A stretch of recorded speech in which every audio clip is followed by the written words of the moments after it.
В эфире новости, в студии Анастасия Кобызева. Здравствуйте. Вот главные темы. Конезавод «Бертё» в Хангаласском районе приобрел современное оборудование для полива и орошения полей. Теперь летняя засуха не страшна. Мошенники похитили с банковской карты жительницы Якутии 250 тысяч рублей. Видеопоздравления от учителей, концерт с участием звезд якутской эстрады и розыгрыш денежных призов. Уже завтра в эфире телеканала НВК «Саха» пройдет онлайн-выпускной для школьников Якутии.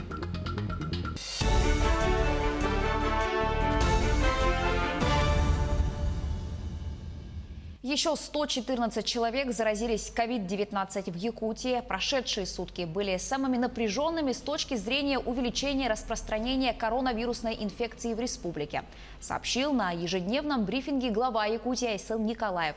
Как и прежде, больше всего заболевших в Якутске – 87 человек за минувшие сутки, 18 в Ленском районе.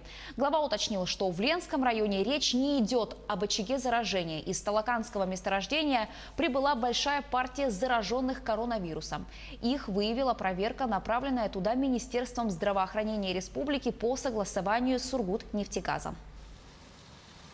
По городу Якутску, если смотреть количество зараженных и анализ делать, то у нас практически на сегодняшний день подавляющее большинство – это внутрисемейные контакты. И сегодня уже нет такого одного источника заражения серьезного по Якутску. Вместе с тем, вот эти внутрисемейные, внутрикорпоративные заражения, они делают свое дело. И мы очень надеемся, что в результате того, что жители города Якутска будут соблюдать режим полной самоизоляции в эти дни, в субботу-воскресенье, нам на следующей неделе удастся ситуацию все-таки достаточно серьезно переломить.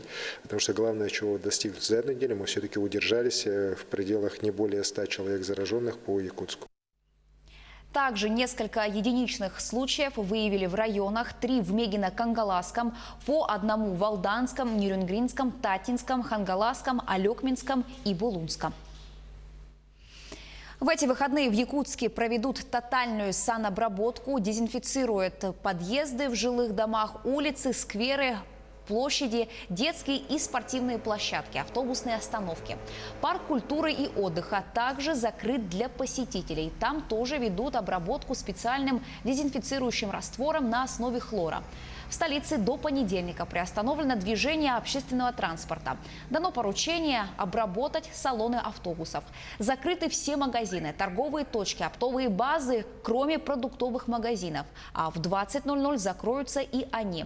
Смогут возобновить работу продовольственные магазины только в 8 утра понедельника. Созданы специальные рабочие группы, состоящие из представителей оперативного штаба столичной администрации. Они проверяют, соблюдают ли правила торговые точки. Мы проверяем магазины, базы и так далее. При выявлении правонарушений мы составляем акт осмотра по статье 20.6.1 КоАП РФ. И материалы перенаправляем в Министерство по предпринимательству. Сегодня магазины работают только до 8 вечера. Штрафы получаются для индивидуальных предпринимателей от 5 до 50 тысяч. Одно из крупнейших сельхозпредприятий Хангаласского района, конезавод «Бертё», приобрело современное оборудование для полива и орошения полей. 4 дождевальные машины барабанного типа и 2 насосные станции закупили еще в 2019-м. Но апробацию они пройдут только сейчас. Подробнее об этих устройствах расскажет Виолетта Засимова. Основными направлениями деятельности конезавода «Бертё» являются табунное коневодство и молочно-мясное скотоводство. На сегодняшний день поголовье лошадей составляет 1121 голова, крупного рогатого скота – 1037 голов. Для такого количества сельхозживотных необходима прочная кормовая база. В этом году площадь под кормовые культуры составила 650 гектаров. Это на 100 гектаров больше, чем в прежние годы. Все благодаря проведению мелиоративных работ в заброшенной местности Харьялах-Урях. И на этом будем сеять многолетку. Семян уже купили, она уже в складе лежит. И поэтому вся надежда на это.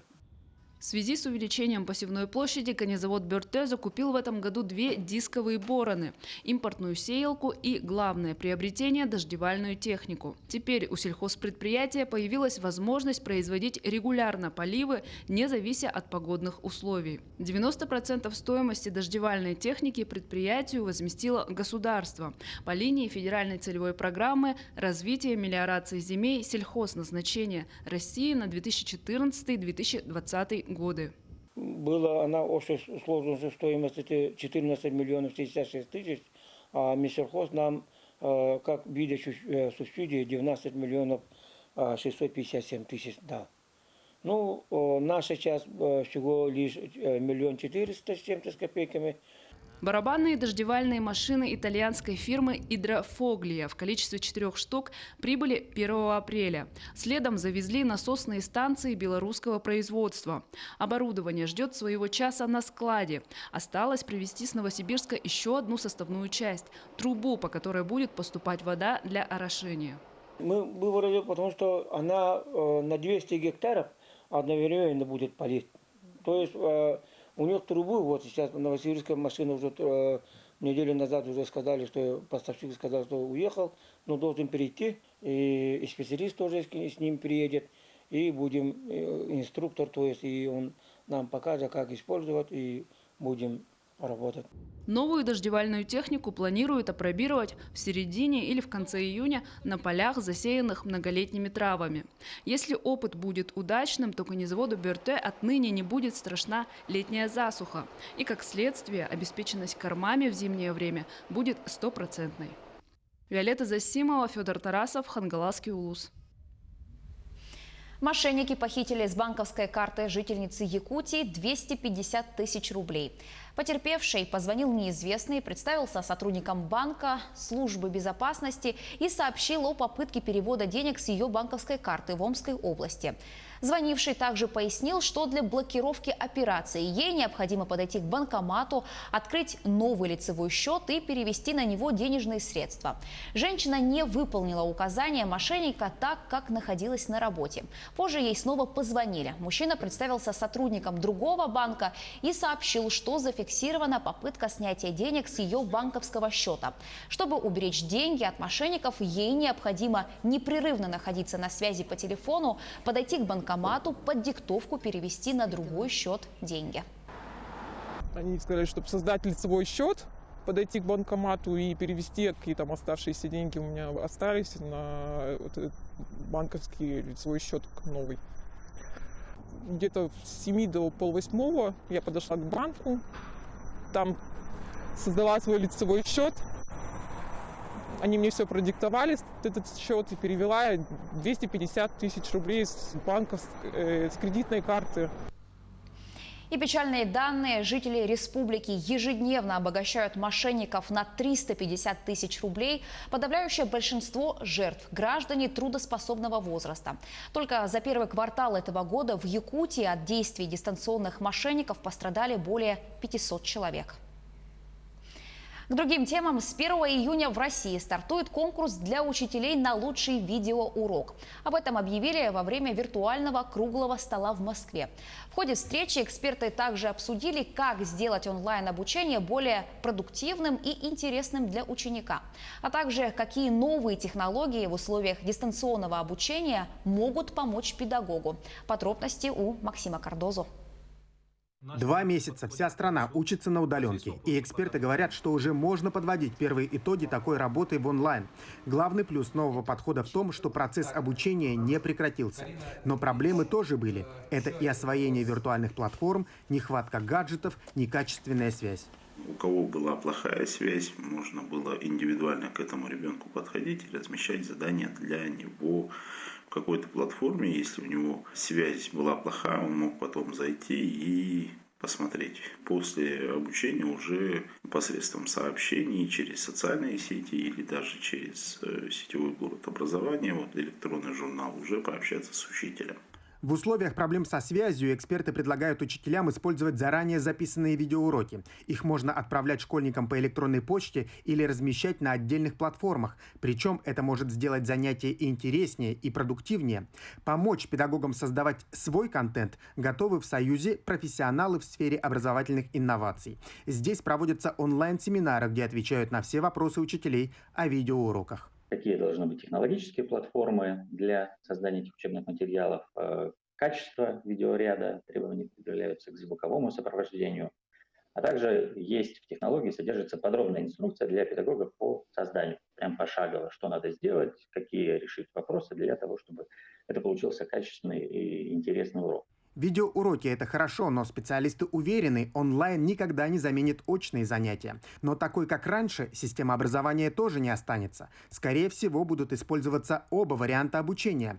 И роль учителя в таком формате только увеличится. Учитель становится продюсером образовательной программы ребенка. Там, где нужно, он сам включается лично, офлайн или онлайн. Там где-то он может порекомендовать удобную ссылку, где-то записать видео и прислать. С 1 июня в стране стартует всероссийский конкурс по созданию видеоуроков. Принять в нем участие может любой учитель. Нужно в течение летних месяцев загрузить на платформу digital.verkont.ru свой ролик. Итоги будут подведены в сентябре. Максим Кардозу, Джур Березкин, Москва, Якутск. Единственная на северо-востоке России и самая северная в мире. Четвертьвековой юбилей сегодня отмечает Якутская балетная школа имени Аксении и Натальи Посельских. В колледже учатся не только талантливые дети из разных уголков нашей республики, но и Японии. Воспитанники защищают честь республики и страны на престижных всероссийских и международных конкурсах хореографического искусства, становятся победителями и призерами. 1 июня в Международный день защиты детей в 12:15 на телеканале НВК «Саха» смотрите юбилейный гала-концерт к 25-летию колледжа. Выпускники востребованы, работают артистами балета, педагогами хореографии в Якутии, России и за рубежом. Огромное спасибо первому президенту Республики Саха-Якутия Михаилу Ефимовичу Николаеву за создание нашей школы и поддержку. Также уже завтра в эфире телеканала НВК «Саха» пройдет онлайн-выпускной для школьников Якутии. Выпускников ожидают видеопоздравления от учителей, концерт с участием звезд якутской эстрады и розыгрыш денежных призов. В конце вечера все участники заложат капсулу времени. Начало в 10:00. В течение нескольких недель выпускники со всех школ республики присылали свои поздравления, которые и покажут в эфире республиканского телеканала. Учащиеся снимали видео с рассказом о своем классе, планах на будущее и памятных моментах. Всего в акции приняло участие более 140 школ Якутии. Таковы новости к этому часу. Еще больше информации на наших официальных сайтах yak24.ru и nvk-online.ru. Оставайтесь дома и берегите себя.